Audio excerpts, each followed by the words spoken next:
And so welcome again, and thank you for joining us for our second webinar of the new season of the Smart History Commons Conversations. I am Lauren Kilroy-Eubank, the Dean of Content and Strategy at Smart History, and I am really excited to welcome our speaker today, Dr. Orlando Hernández Ying, who is a curatorial and conservation fellow at the Hispanic Society of America in New York City. Which if anyone ever goes to New York City, really should go. I have to put in that plug. Orlando teaches and talks broadly on a number of topics related to the Spanish Americas, as well as to the so-called pre-Columbian world. And he is very much an expert on the topic of angels in South America. And he has a forthcoming article related to what he's going to be talking about today, which I'm very excited about. And he will be speaking today primarily about one of those paintings, the Master of Calamarca's Angel with an Arquebus. And just again, offering some strategies, helping us to think through how we could incorporate this into our survey classes, or maybe even reframe it in a different way.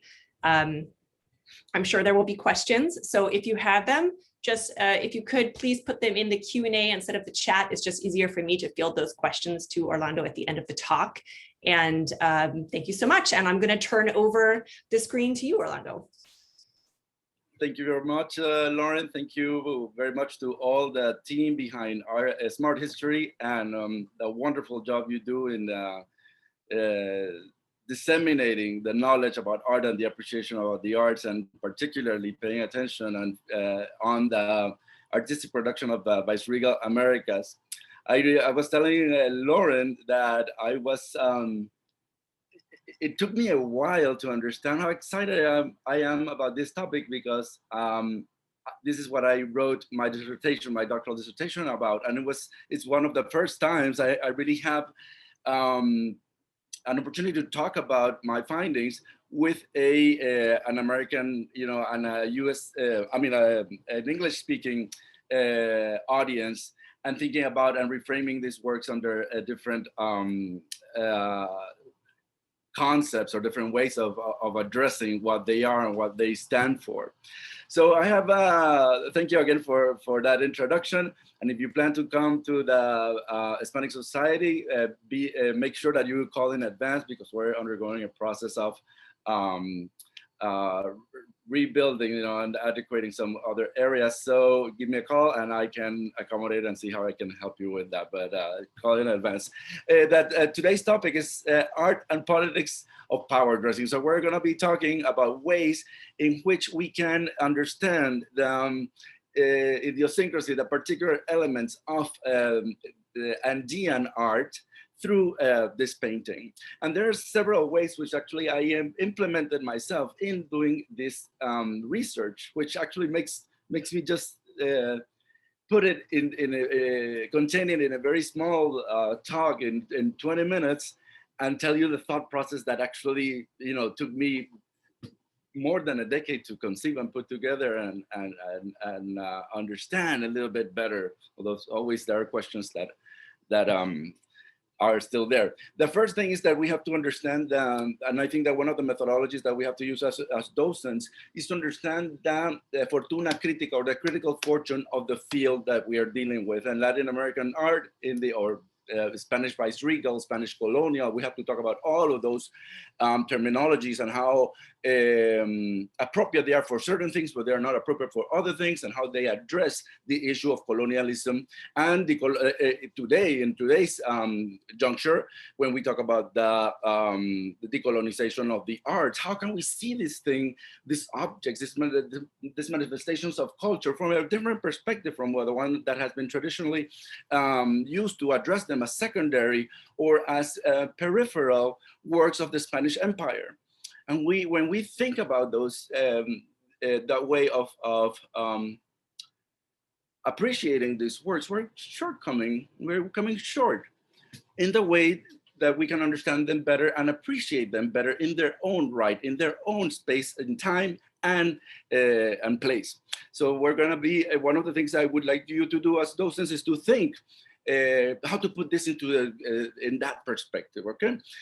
In terms also of just like the basic objectives of this is to familiarize the students with the work. Basically, what is it? And I take a very journalistic approach to this.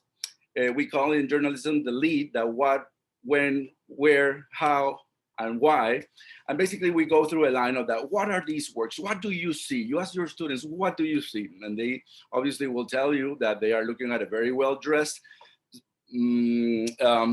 of a gentleman with very fine facial features, almost androgynous, and it's very well dressed in brocade and silks and lace, but shooting a gun. So we are combining different things that basically challenge a little bit of the traditional views that we have of guns and violence and being well dressed and doing having ceremonial costumes. So we see that there's a difference there. So we have to identify these works for the students. They are works that were created in the Viceroyalty of Peru, and we have to obviously identify what that is. And within that sphere, in what area of Peru is being produced? What are they? They are seriated images of angels. Actually, each angel occupies the full frame of the canvas, and usually we have around more than seven usually, that are associated to an angelic apparition that occurred in Italy. That is the historical precedent of that, but we'll talk about that later. And then we see that they are produced mainly in the Andean and the Altiplano, in the area of the between Cusco, obviously, as an important center of artistic production in the Viceroyalty of Peru, which encompass basically the most of the South American cone, under Spanish domination towards the 18th century. So we're talking about the late 1680 something until extending into like 1720, maybe more tardy examples can be found even in 1750. And from there on, we probably lose track of it until the early 20th century, where they become tourist or reproductions of these works are done for tourist purposes or to sell to the tourists. But so they are archangels. They are located in the Spanish Viceroyalty of Peru, in the Altiplano Andino, in the Andean highlands, and they are created towards the end of the 17th century, in the early 18th century. So those are like the basic things that the student or we would like to remember of these works, and that is a point of departure where we take our analysis of them. Okay, so we identified, sorry about the little noise there, it was my mouse. So we identified the location, the geographical location of this place, and we are showing the map of how this viceroyalty was divided into the different audiencias, and then within the geographical area of what is today Bolivia and Peru. Actually, we have the Lake Titicaca over here, Sucre and Potosí, other important, La Paz as well, other important centers of art, and Cusco towards the north over here, show the centers in which these works were not only produced but also disseminated, and they are shown also during a time that is important for the historically speaking, because it coincides shortly after, or it coincides roughly with the creation of, or the separation of the Indigenous Guild from the Cusco painters. So it also reinforces a different direction that these paintings are taking, given that the Indigenous Painters Guild had some particular way of creating these icons and also adapting them to their new tastes and needs. The other approach that we would that I would like to suggest is to also to understand where these works are coming from. We have to understand how they are presented into their own context, and I believe that the original idea for this squad of angels came from the visit or the incursion or the coming of Mateo D'Aleche, or Mateo Perez D'Alessio, as we know him in Latin America, and his decoration for the Church of Santo Domingo in Lima that is now destroyed. So he mentions the company that between each angel, he painted a company of gallant musketeers, but we can infer that they must have been also winged. We also need to understand that the area in which these works are being displayed are usually the church naves in indigenous communities in the Andean highlands between the cities that I already mentioned: Cusco, Potosí, Oruro, La Paz, and Chuquisaca or Sucre. In terms of part of the historiography of the works as well, we can also take a different approach, and this perhaps can be for students of upper level courses that identifies the printed sources of the angels in the Americas, or how, because we're not looking, even though the critical fortune of Viceregal Latin America, Spanish Americas, has been sort of seen as a secondary bad copy of European Renaissance and Baroque. How we really challenge that idea, because it's not, first of all, it's not competing. They're not the same language.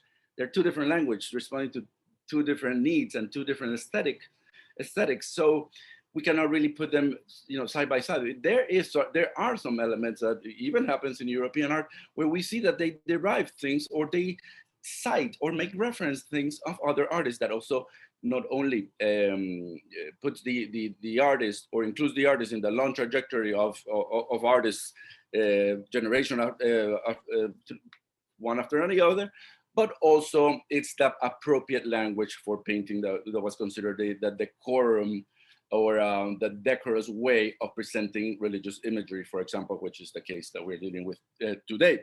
So we have the exercise of arms, which is basically a manual for holding and loading guns. But also we have the presence of many representations of angels in engravings, because throughout the 16th century there was an initiative to actually have a day and mass dedicated to them by Antonio Loduca after a vision, a miraculous vision that he had. And that also fostered the idea or the devotion of angels. So what we see also, if we think about creativity and artistry as the valuable assets of that allow us to appreciate more work of art, we have to see the heterogeneous sources that the Andean artists are putting together to create a completely innovative, revolutionary, aesthetically pleasing, and over the top iconography or icons. So in terms of the history of where they're coming from, we also have to acknowledge the European influence of Zurbarán and the school of Seville of the 17th century, particularly through the incursion or the participation of Bernabé de Ayala, who was active in Francisco de Zurbarán's atelier. So this is important as well to see the full figure of the Archangels. So we're seeing a principal design over here, a choice of presenting the full figure with the sharp chiaroscuros that are also preferred in the artistic language of the time, and also presenting the Archangel in this marvelous, the ideal of perfection of the human body, of the human soul, and the representation of the purity of the soul, or in this case, celestial souls, the purity, and how would that look in a physical form, which is also a Baroque principle. And other approach that I use to understand these paintings better were devotionary works written about the archangels and what was their nature, what were they good for when you prayed to them. And in fact, you see also the challenging nature of the devotion itself, because we know that the archangels are, the canonical archangels are Michael, Gabriel, and Raphael, the ones that appear on the Bible. If you read the Coptic Bible, you will see Uriel, but the rest of them, the 7 archangels of Palermo, were discovered in a church in Palermo in 1516. Also, brought forth the idea of the veneration of the 7 archangels. Actually is a work that is written by Andres Serrano already towards the end of the 17th century, and disseminated not only in the Americas, but as well as in the Philippines as well. So we see a global expansion of this devotion. Looking backwards in terms of the documents that actually allow to understand the indigenous religiosity behind this, are the works by Santa Cruz Pachacuti, and also devotionary works from Spain that illustrate some of the works. We can see, also understand these archangels as a manifestation within the Hispanic indigenous culture in the Andes, in the time frame that I gave you, the turn of the 17th to the 18th century. We see above the Archangel Gabriel as a standard bearer, and you can see the role of the standard bearer in the series of the works in Cusco. So we have to put it into context with other works of art that are coexisting in this sphere, and how some elements of the costuming, or some elements that are present in the works, actually refer to other indigenous values, indigenous knowledge, like the use of the huifala, or the checkered, the rainbow-colored checkered banner that represents each of the areas or each of the quarters in which the Tahuantinsuyo or the Inca Empire was divided onto. So we see that there is a voice there. There is some art historians have called it a voice of rebelliousness, perhaps, but what indistinctly we can really ensure is that there is a voice, there is agency. They want to be recognized. And then when we talk about the costuming and the hierarchies, we can put together a picture. We want an indigenous population, or a mestizo population, local, regional, from the highland of the Andean highlands, that they want to be validated into the social order existing, the existing social order that is composed of the crown on one end, and then the religious, the Christian religiosity that is part of also of the powers that be in that vice-regal society. On the other hand, we also have the huifala being depicted on keros that are much more of an indigenous manufacturing for specific rituals that were not Christian, and we see the representation of the keros. So we see this symbol, changing and being embodied principally by indigenous communities or mestizo communities, but mainly of indigenous descent in the Andean highlands, and how they embrace this angelic repertoire into their own communities and way of life. We also see different reinterpretations of the archangels of Palermo. For example, San Michael, as the celestial general, is always wearing a horned or a pointed shield, metallic shield, and helmet as the leader of the squad.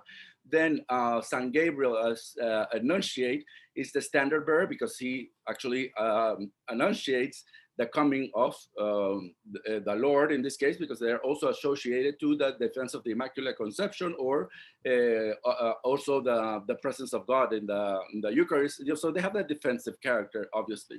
And then Raphael, who usually the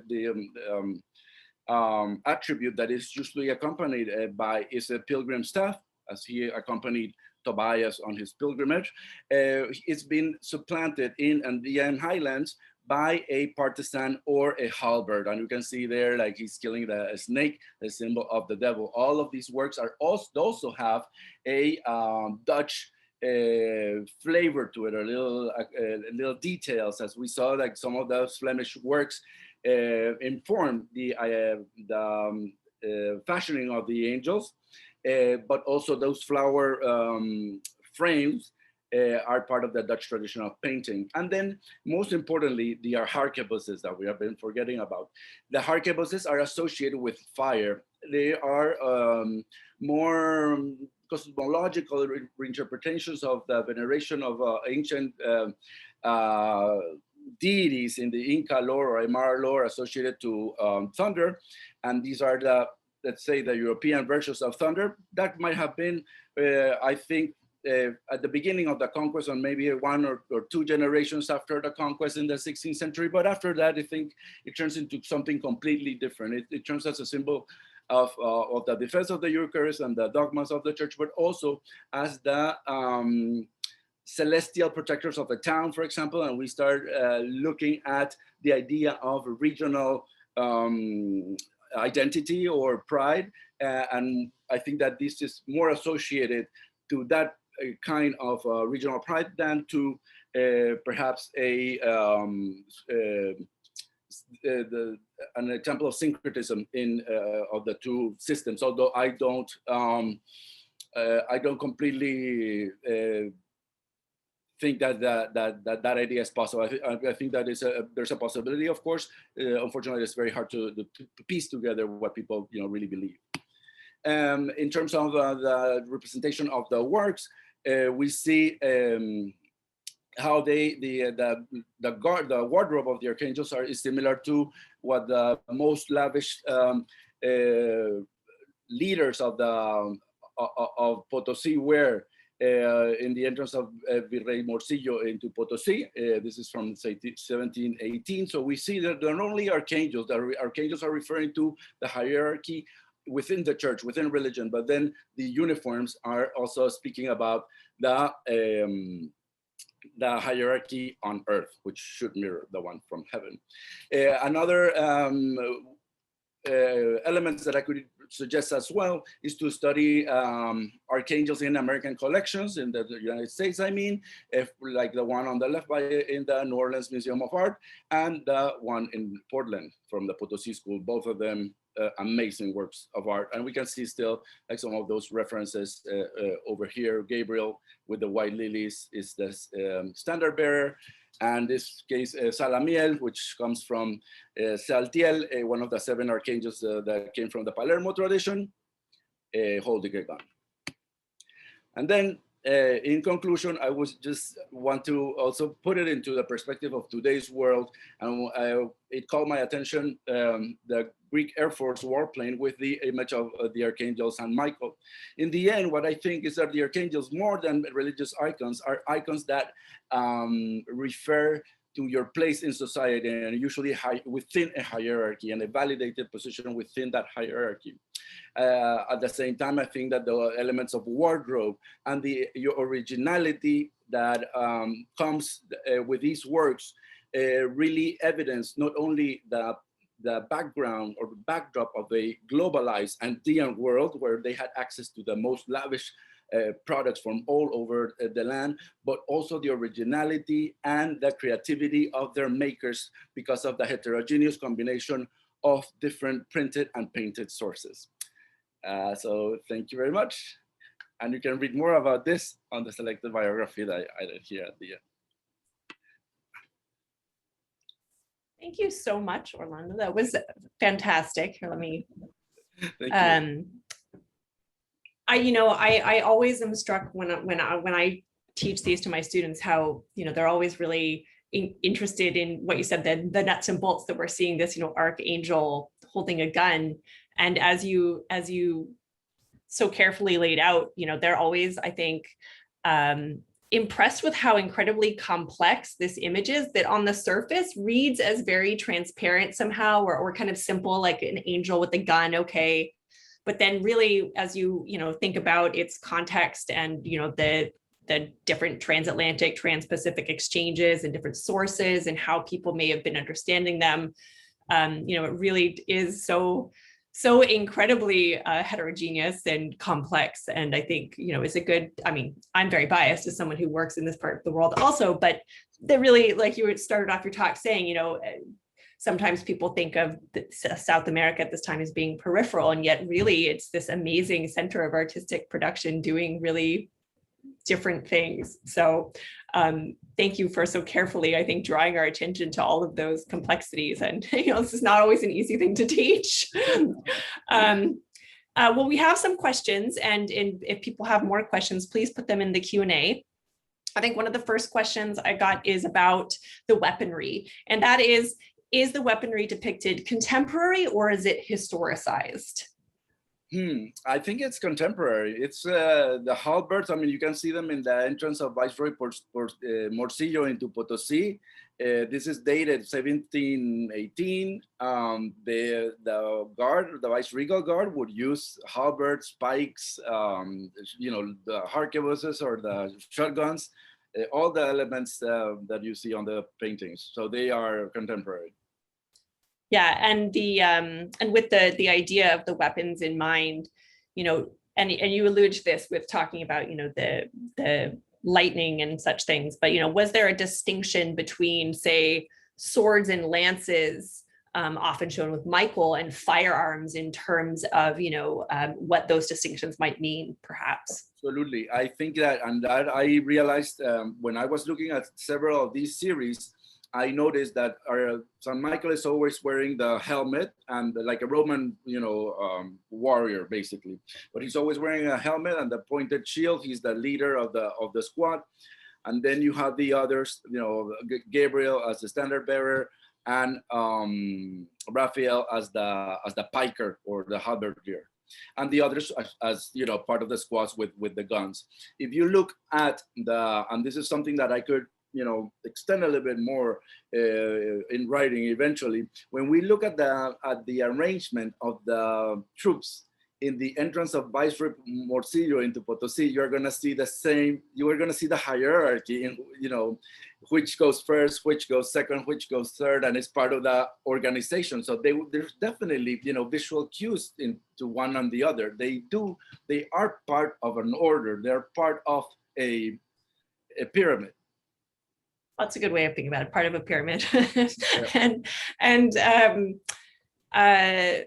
Let's see, we've got a few more questions coming in here. One of them, which I think you'll be able to answer very specifically, is noting that this is such an eye-opening and wonderful conversation and research that you've done. And is your dissertation available for people to find out there? You'll have to go to the CUNY Graduate Center. I will reiterate, though, that as I mentioned right at the beginning, that Orlando has a forthcoming article that addresses these, ANGELs in some capacity. So we'll be on the lookout for that. Where is it coming out, and when is it coming out? From Brill. It's being printed in Leiden, so I think it's coming at the end of this year, so very soon. At the latest, would be January, but it's really like coming fresh off the oven. Yeah, that's great. I'm looking forward to that. Let's see, what do we have here? We have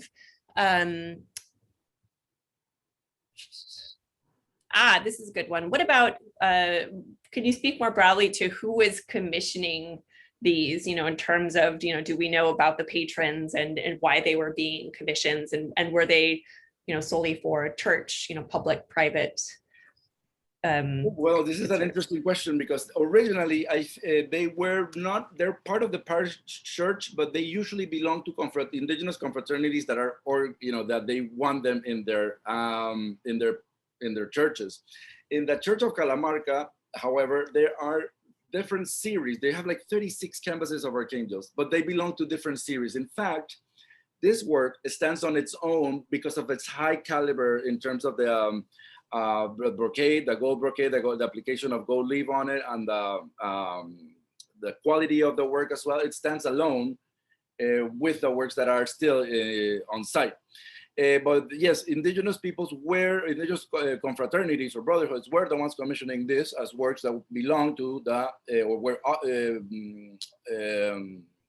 there were donations that they made to the church name, but on behalf of the confraternity. The brotherhood, in fact, when it goes out on procession, like we saw in the Corpus Christi series, they dress up like the Archangels. So we see again that dichotomy, or that association between one thing or the other. However, towards the 19th century, and we have the accounts of Amadé Fraisier, a French traveler through Peru, and he has an engraving of indigenous people in Lima with paintings of archangels in their estrado. The estrado was like the living room. So we see that through the night between the 18th and the 19th century, we see that the archangels become such a hallmark of Peruvian art, of culture, that they moved out of the naves, well, to inhabit houses as well, but you can find them in both places. So yes, that's another way in which the iconography changed through time. Which is always, one of the reasons we always find these so fascinating, right? Is those transformations as they're occurring. Let's see, we have a question about the weapons. What are they aimed at? Well, there are a couple of reasons behind it. This is a counter-reformation devotion. Basically, they are trying to come up with new ways to attract people into Christianity after the whole schism of the church and the Protestant Reformation. So they wanted to create things that were also that were joyful and that were beautiful and extraordinary. So that's part of it. But also during that time, we have the succession war in Spain between Mariana de Austria and with her son and the challenger to the throne, Don Juan de Austria. So the Guardia Chamberga, or the Schomberg Guard, named after General Schomberg that came from the Low Countries, actually they dressed up like this, and this is associated to the painting that we usually know as the Night Watch, where you have like the guard standing and showing off in ceremonial guard. This is where it's coming from. That's the same type of energy that is going on, the same type of information that is being sold. So we have this gorgeous, lavish ceremonial uniforms for the Royal Guard in Spain, but also in the Viceregal Guard. So we see that this is a ceremonial occasion, and the defense, well, in the case of the Schomberg Guard, was for the defense of Mariana de Austria's son.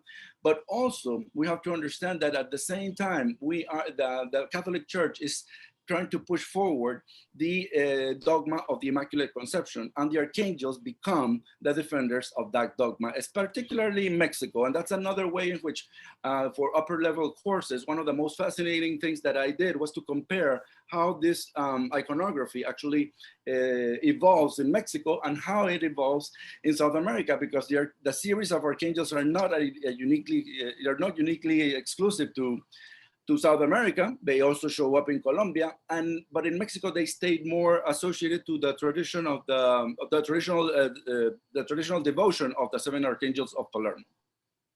Yeah, and it really, I think, is yet another layer to get to your point earlier too, of how the Spanish Americas are not all doing the same thing across the large geographic region we call the Spanish Americas, right? That we have even these very different offshoots of traditions that take very different approaches, which is very wonderful. Another element that I love is that how the indigenous art studios,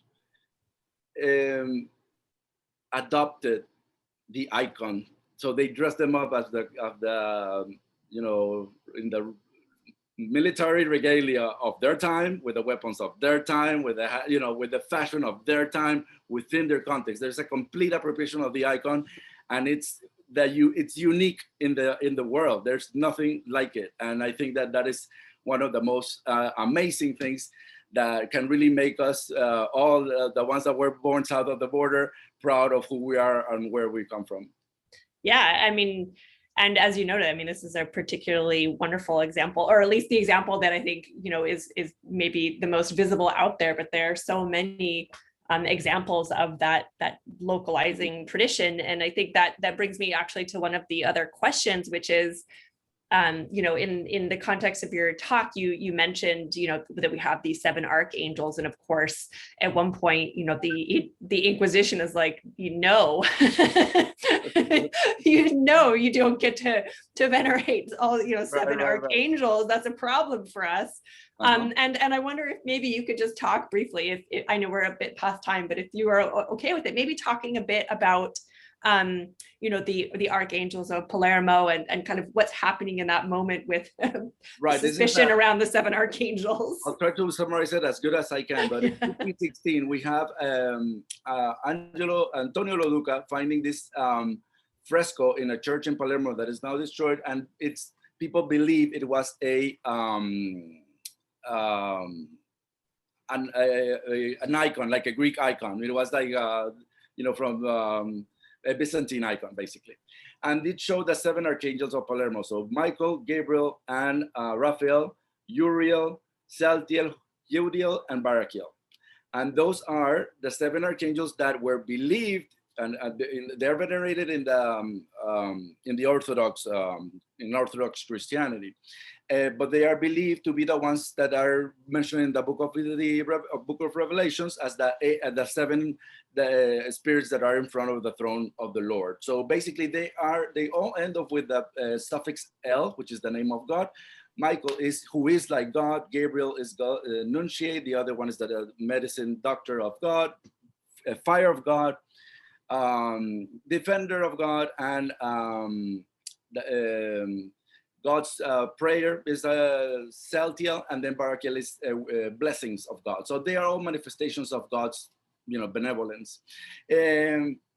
So there was struggle. In general, the Catholic Church believes in the existence of angels, but they only worship the ones that are mentioned by name that are within the canon of the Bible. The ones that are lay outside of that are considered apocryphal or of obscure origin. So there were always a tug of war between the acceptance and the condemnation, in fact, of archangels that were not the outside of the canon of the church. And in fact, there is a very interesting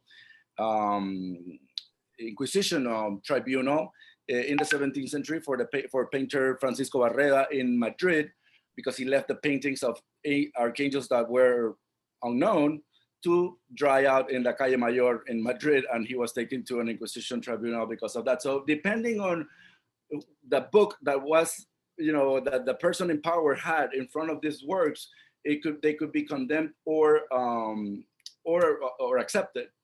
But in fact, we see a prevalence, because this happened in 1516, the same year that Charles V took ownership of the Kingdom of the Two Sicilies. We see that the Habsburgs have a particular inclination towards keeping the 7 archangels of Palermo. And we can see an extraordinary example of them in the cloister of the Das Descalzas Reales in Madrid as well. So it's back and forth. It goes back and forth. Yeah, no, it like I said earlier, such a simple painting in some ways on the surface, and yet it's so very rich, very entangled. I guess that's a big buzzword. Very entangled in so many different things, but it is incredibly rich, and it's such a lovely painting. I think all of our questions have been largely answered. I think there's one final question, and that is about you mentioned the archangels representing this idea of the purity of the soul. And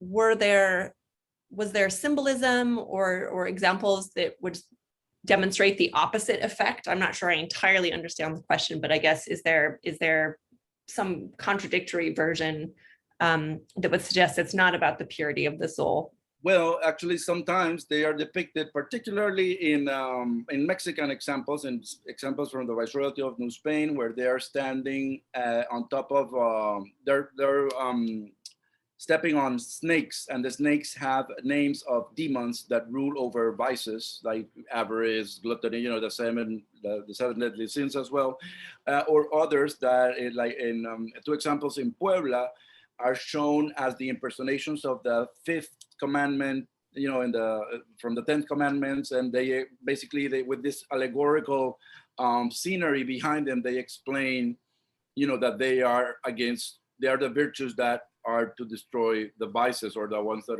keep the vices down. So those are their counterparts on the, from the underworld, I would say, but they are always shown in a glorious form, in a positive, under a positive light, as examples of virtue and purity, and basically closeness to God. Well, let's see. I've had just people popping in to say thank you so much. So I think we'll just end here for the sake of time. But thank you so much, Orlando. And I have a feeling that you will have follow-up questions. And for those who are still here, if you have follow-up questions, you're welcome to forward them to me and I can pass them along, or you can post them in our Facebook group, the Smart History Commons, and I'm sure that Orlando would be happy to answer any questions you have. And for now, thank you again so much, and hopefully we'll see many of you for the next webinar in a couple of weeks. Definitely. Thank you very much. Have a good one.